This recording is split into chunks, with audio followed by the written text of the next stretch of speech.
Hello my dear friends, तो आज हम बात करेंगे क्लास 8 हिस्ट्री का चैप्टर नंबर 9 जिसका नेम है the making of national movement 1870 to 1947।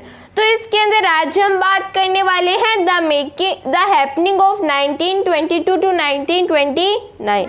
अब इसके पिछले वीडियो के अंदर हमने देखा था कि जो पीपल्स थे उनके महात्मा, तो पीपल्स महात्मा के बारे में हमने पढ़ा था।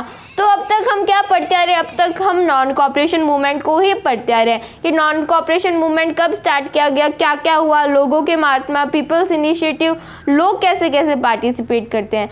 तो अब हम 1922 से 1929 के बीच का टाइम पीरियड पढ़ने वाले हैं। मतलब 1922 1929 के बीच में कौन कौन सा क्या क्या इवेंट्स हुए।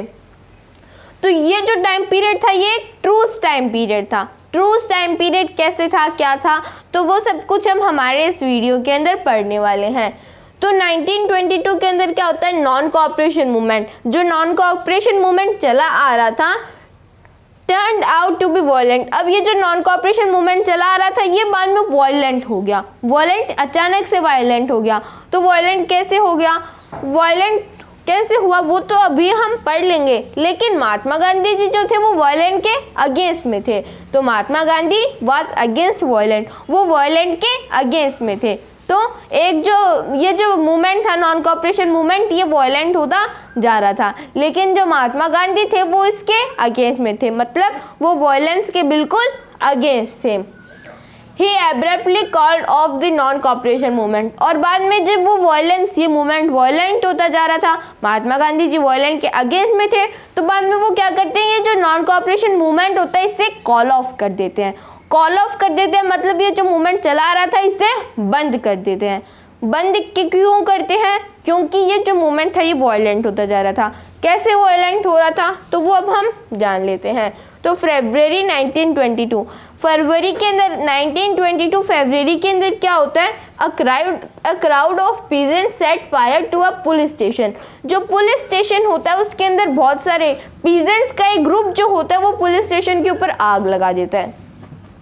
तो अ क्राउड ऑफ पीजेंट, जो पीजेंट्स का एक बहुत सारी पीजेंट्स की भीड़ होती है, set fire to a police station, वो पुलिस स्टेशन के अंदर आग लगा देती है इन चोरा चोरी। कहाँ पे है ये पुलिस स्टेशन, चोरा चोरी। तो चोरा चोरी के अंदर एक पीजेंट्स की भीड़ होती है, वो क्या कर देती है, उस पुलिस स्टेशन के अंदर आग लगा देती है। अब आग क्यों लगाती है, क्योंकि जो पुलिसर्स होते हैं वो जो पीजेंट्स होते हैं उनको वो रिवॉल्ट कर रहे होते हैं, मतलब वो मूवमेंट को चला रहे होते हैं। तो जब वो मूवमेंट के अंदर पार्टिसिपेट कर रहे होते हैं तो जो पुलिस सब उनके साथ में गलत करती है। तो जब वो गलत करती है पीजेंट्स के साथ में तो पीजेंट्स को भी गुस्सा आ जाता है और वो पीजेंट्स क्या करता है, उस पुलिस स्टेशन के ऊपर आग लगा देता है। कहाँ पे है पुलिस स्टेशन, चोरा चोरी के अंदर। तो 22 policeman were killed on that day. और जब वो आग लगा देते हैं तो जो 22 पुलिसमैन होते हैं उनकी डेथ हो जाती है।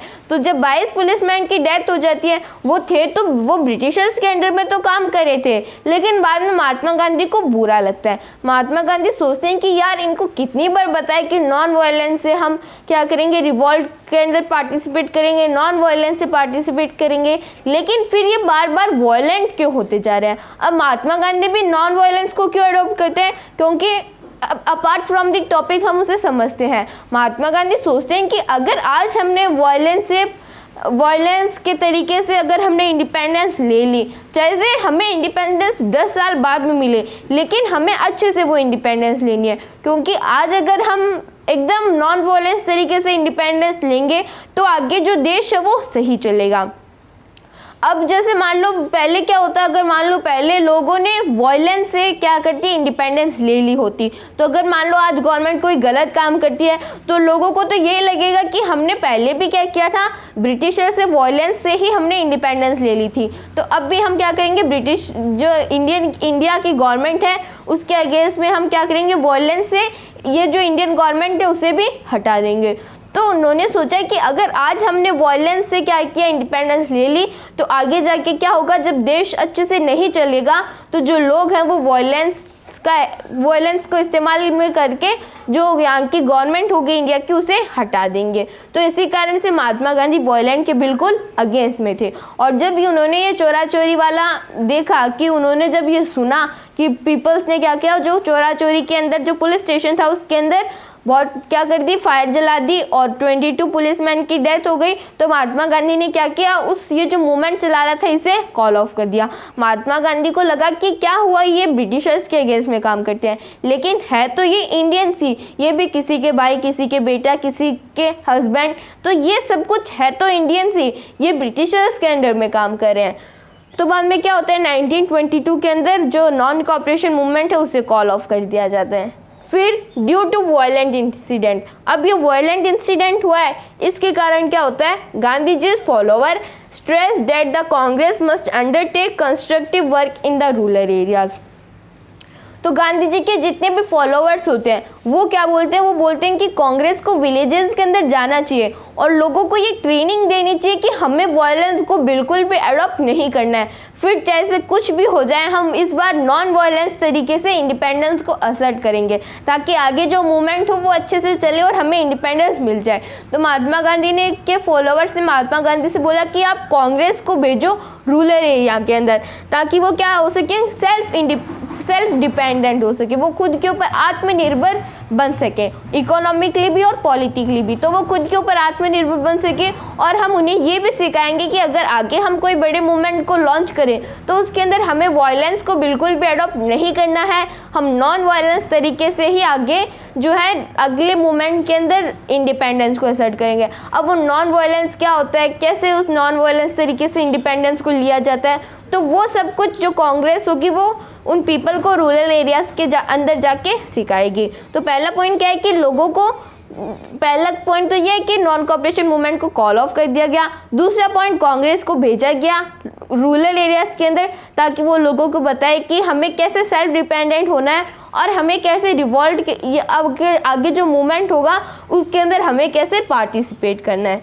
फिर leaders such as Chittaranjan Das, अब CR दास मतलब चित्तरंजन दास, तो जो चित्तरंजन दास होते हैं एंड मोतीलाल नेहरू, तो ये क्या होते हैं, लीडर्स होते हैं। तो CR दास, Motilal Nehru argue that the party should fight election to the councils, तो जो पार्टी है उसे जो इलेक्शन है उसके अंदर पार्टिसिपेट करना चाहिए। मतलब हमने देखा था कि 1919 के अंदर जब इलेक्शन होते हैं तो जो रॉलेट सत्याग्रह, इसके कारण जो जितने भी लीडर्स होते हैं वो लेजिस्लेटर्स को और जो लॉयर्स होते हैं वो कोर्ट को क्या कर देते हैं, बॉयकॉट कर देते हैं। तो बाद में लोगों ने सोचा कि अब ये जो नॉन कोऑपरेशन मूवमेंट है ये तो हमने कॉल ऑफ कर दिया है, अब हमें क्या करना होगा, हमें पार्लियामेंट के अंदर जाके जो ये जो मूवमेंट है इसे ये हम पार्लियामेंट के अंदर जाएंगे, हम इलेक्शन से क्या करेंगे, जीतेंगे और पार्लियामेंट के अंदर जाएंगे और बाद में हम पार्लियामेंट के अंदर से लोगों जो ब्रिटिश गवर्नमेंट है उसे क्रिटिसाइज करेंगे।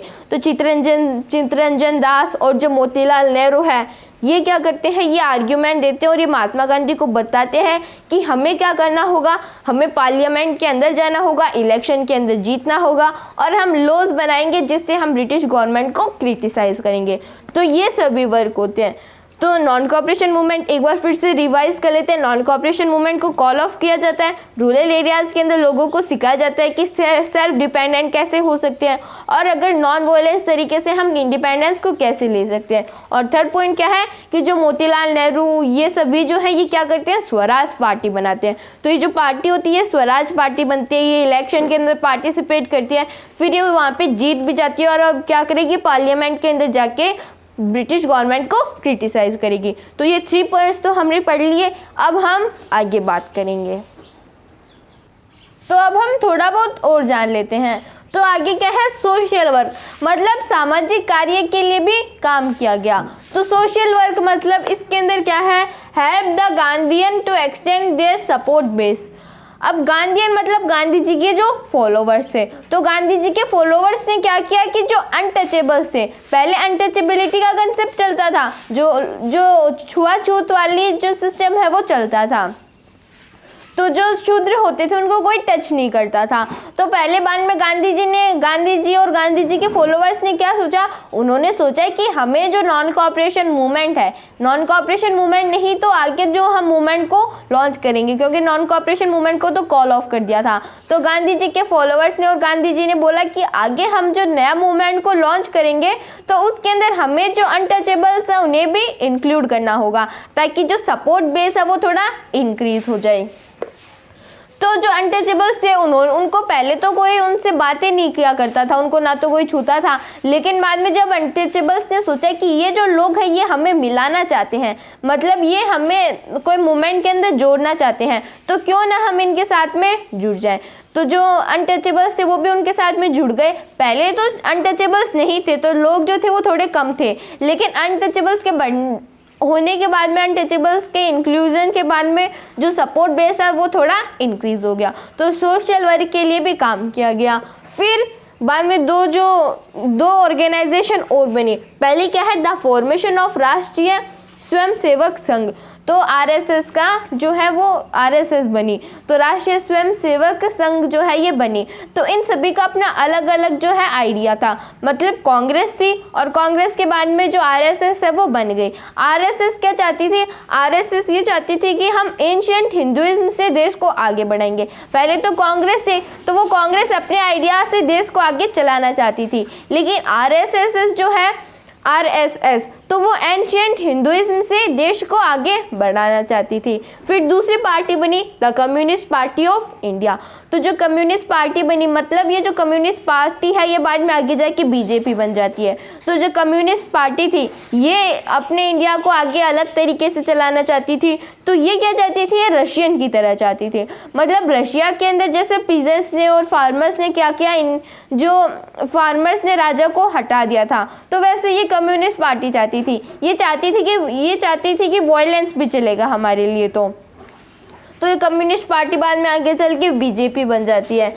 फिर ये दो पार्टी बनी। These parties have held very different ideas about the kind of country India should be, तो इनका अलग अलग आइडिया था। जो आरएसएस ये एंशिएंट हिंदुइज्म चाहती थी और कम्युनिस्ट पार्टी रशियन तरह से गवर्नमेंट को चलाना चाहती थी। तो these parties have held very different ideas, इन सभी के अलग अलग आइडियाज थे। तो देखा जाए तो ये कांग्रेस के अगेंस्ट में हो गई बाद में। About the kind of country India should be, ये अलग तरीके से चाहती थी कि इंडिया जो है वो आगे चल के ऐसा होगा। तो अलग अलग पार्टी अलग अलग तरीके से इंडिया को चलाना चाहती थी। फिर एक बाद में आगे और क्या होता है, रेवोल्यूशनरी नेशनलिस्ट, मतलब क्रांतिकारी पीपल भी आते हैं। तो क्रांतिकारी पीपल में जैसे भगत सिंह, चंद्रशेखर आज़ाद, गुरुदेव, तो ये जो रेवोल्यूशनरी नेशनलिस्ट थे, क्रांतिकारी पीपल, नेशनलिस्ट मतलब राष्ट्रवादी, तो जो राष्ट्र के प्रेम से भरे हुए थे। तो जो रेवोल्यूशनरी नेशनलिस्ट थे, जो क्रांतिकारी पीपल्स थे, वो भी क्या करते हैं, बाद में इसके अंदर पार्टिसिपेट करते हैं। आगे कोई मूवमेंट होगा तो वो भी पार्टिसिपेट करेंगे। तो like Bhagat Singh too was active in this period. Revolutionary nationalist में सबसे प्रोमिनेंट लीडर कौन थे, भगत सिंह। तो Bhagat Singh too active in this period, इस पीरियड के अंदर ये जो ट्रूस पीरियड है 1922 से 1929 तक का, तो इसके अंदर जो बड़े प्रोमिनेंट लीडर है रेवोल्यूशनरी नेशनलिस्ट के, तो वो कौन है, भगत सिंह। तो हमने द हैपनिंग ऑफ 1922 से 1929 के बारे में थोड़ा बहुत जान लिया। एक बार फिर से देखते हैं कि क्या क्या हुआ। जो नॉन कोऑपरेशन मूवमेंट था उसे कॉल ऑफ किया गया, और बाद में जो गांधी जी के फॉलोअर्स थे उन्होंने बोला कि हमें गांव के अंदर जाके लोगों को ट्रेनिंग